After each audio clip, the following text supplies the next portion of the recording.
Welcome to Channex TV, sponsored by Volo, and I really am delighted to be here today at SoSweet with George, because just outside the window here, downstairs, there is a massive warehouse stuffed with every type of sweets that you've ever wanted, from retro to modern.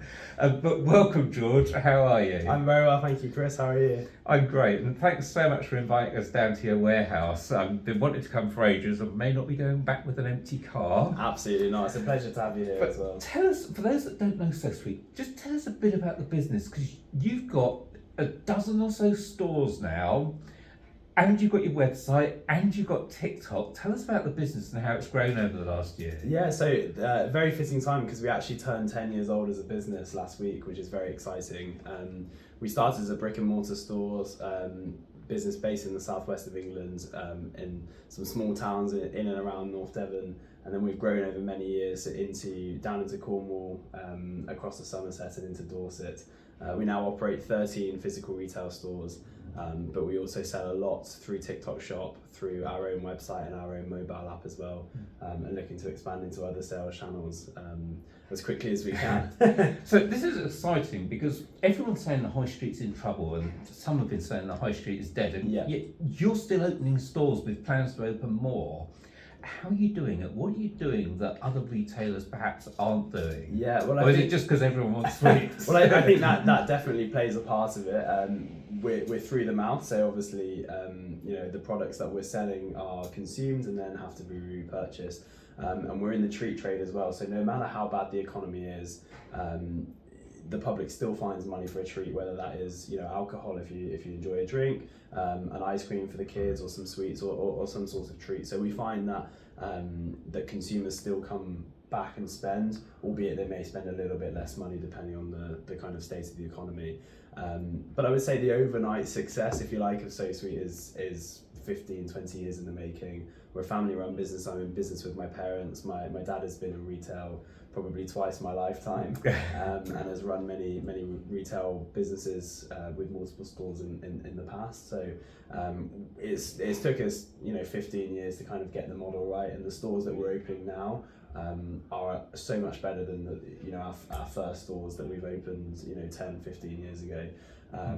So we've really got the model right, and we've invested heavily into building the brand as well. So now we find that all over the southwest of England we've got a strong brand presence. We're in every major kind of town, city, or holiday destination in the southwest as well. So if you're down in the southwest on holiday, you're probably going to find a SoSweet shops sooner or later. Absolutely, we're in some really popular places, the likes of Newquay, St Ives, Falmouth, but also in Exeter city centre, Plymouth city centre, Barnstable, which is a town in North Devon, Taunton, which we opened a couple of weeks ago.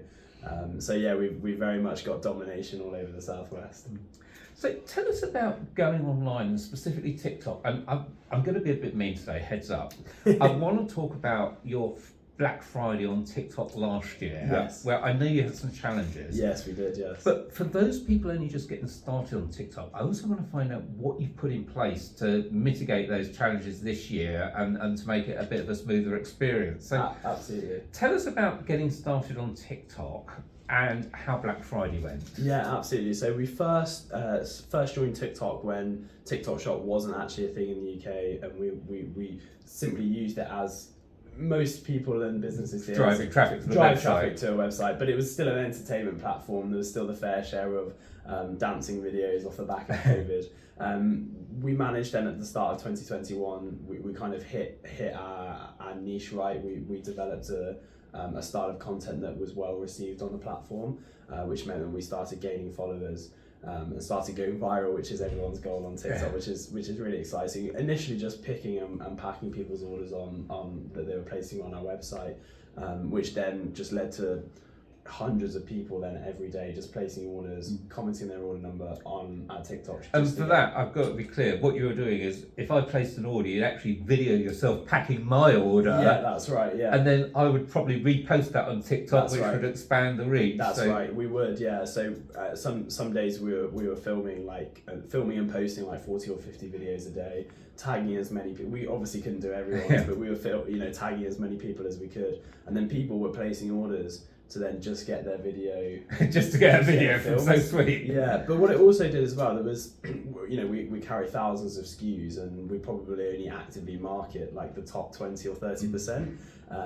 So, there's sweets that have been around for years that you think aren't necessarily terribly exciting, but still enjoyed by many people. So what it meant then is that when people were doing a full shop on our website and they were ordering, their old school favorites or products that we wouldn't necessarily market, people then were still seeing that we sold the products, and then we're starting to get comments like, "Oh, I didn't realize you could still buy Love Hearts," or I've not had a refresher bar in years, or I didn't know that you had American cereal, for example. So that was giving a showcase to thousands of products that we weren't really actively marketing.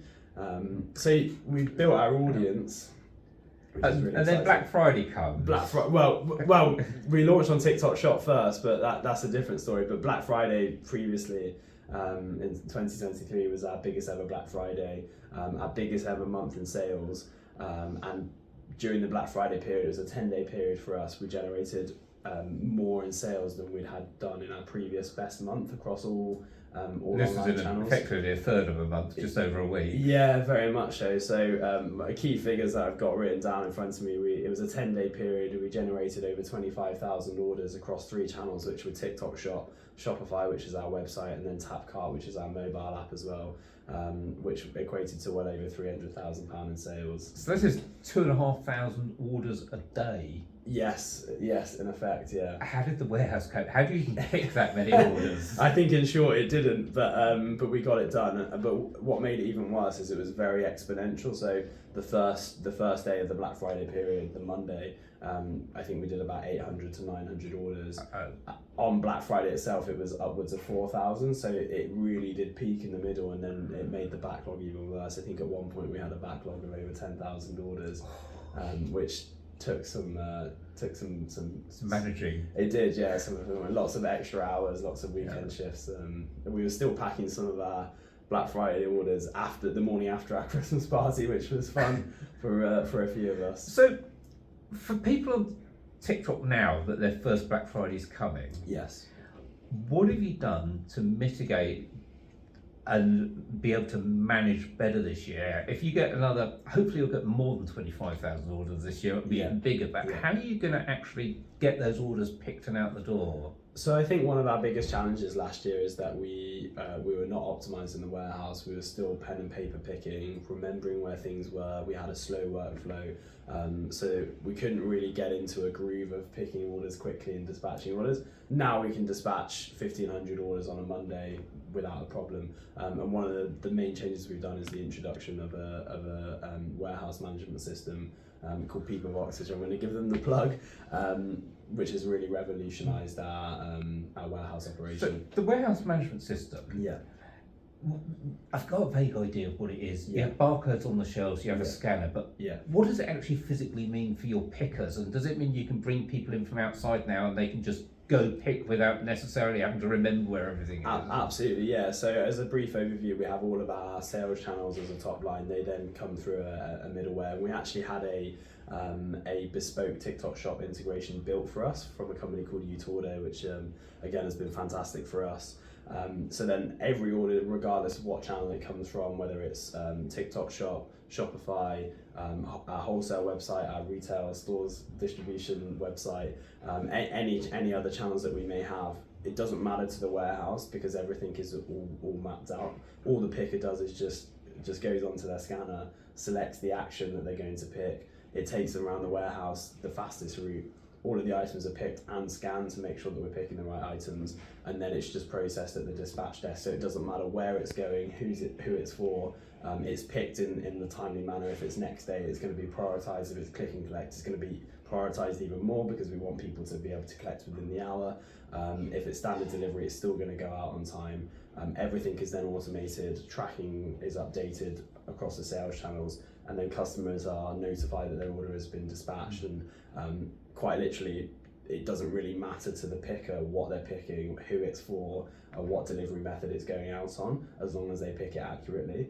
And that means, it's for that reason that we can now process 1,500 orders on a Monday, like I say. So this is the warehouse side sorted, but the other thing I want to ask about is the logistics side, because really matters to me is not how convenient it is for your warehouse guys and girls to actually pick the order, but it's how quickly the order gets to me after I've placed it. So once you pick the orders, how are you actually dispatching items? What logistics operations have you got to get them into the networks as quickly as possible? Yeah, so I think that's definitely the first part of the story is we've got to be able to process the order quick enough, get it into a parcel, get a label on it.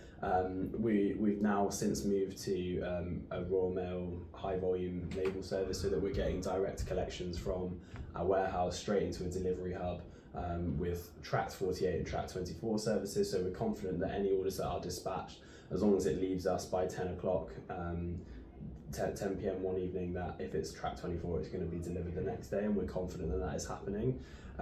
The other thing that we've utilised as well with TikTok Shop is their service FBT, which I know you spend a lot of time Fulfilled by TikTok. Fulfilled by TikTok, yeah, which has been fantastic for us. So 3 or 4 of our top selling SKUs are consistently in stock at Fulfilled by TikTok.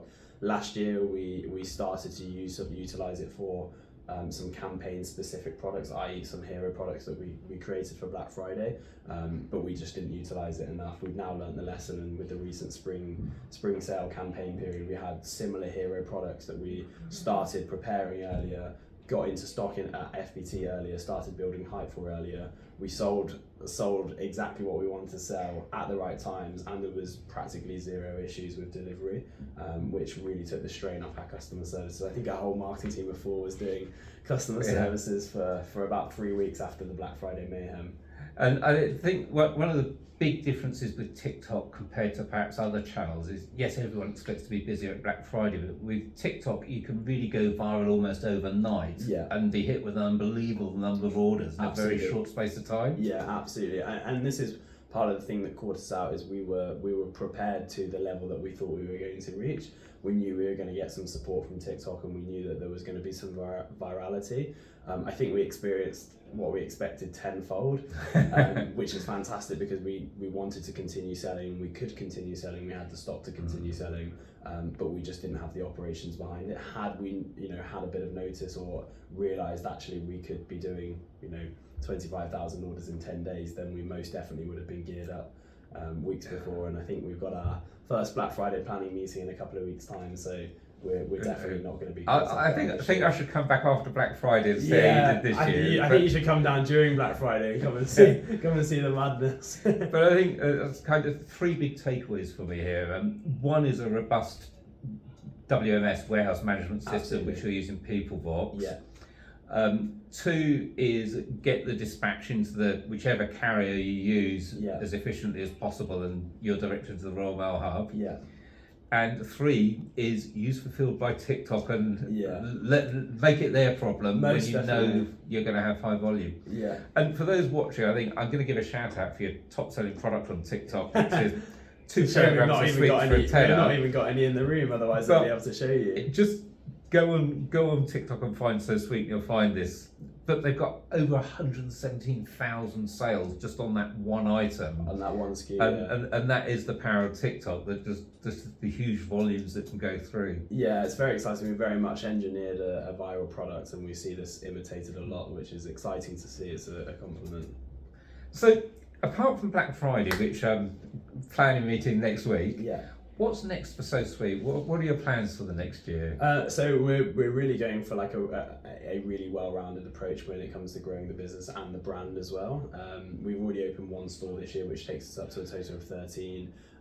We've got many more at Legals. We should hopefully finish up the year with 20 stores, which I think is a goal we wanted to reach, to hit 20 physical retail stores, still based in the Southwest. We're going all in on TikTok Shop as it were, investing more in staff to kind of run that, but then also kind of the operation that we've got behind it.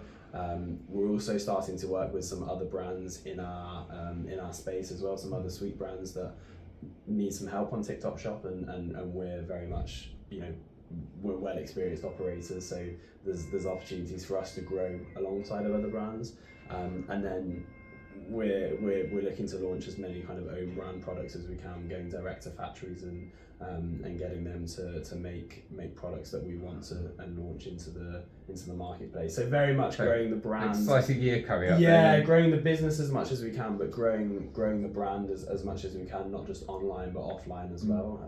I think that's something I love about SoSweet, that it isn't just a TikTok phenomenon, but there's real shops with people can actually go, while they're down on holiday in the Southwest, they can actually go into your stores and meet you. Absolutely, yeah. I think this is one of the things when we were first becoming established on TikTok Shop, as people were starting to gain trust on the platform, people start to question, is this a legitimate business, especially if we're making mistakes with deliveries not turning up. But I think it's reassuring for people to be able to walk down a high street and see, okay, this is their shop, there is someone that works for them, there is a warehouse. And go in and buy some sweets or order a click and collect to a absolutely, shop. Absolutely. So George, been fascinating. I will come back after Black Friday, maybe even on Black Friday, and see how you're doing. Yeah. But thanks so much for your time. Brilliant. Thanks, Chris. It's great to have you here.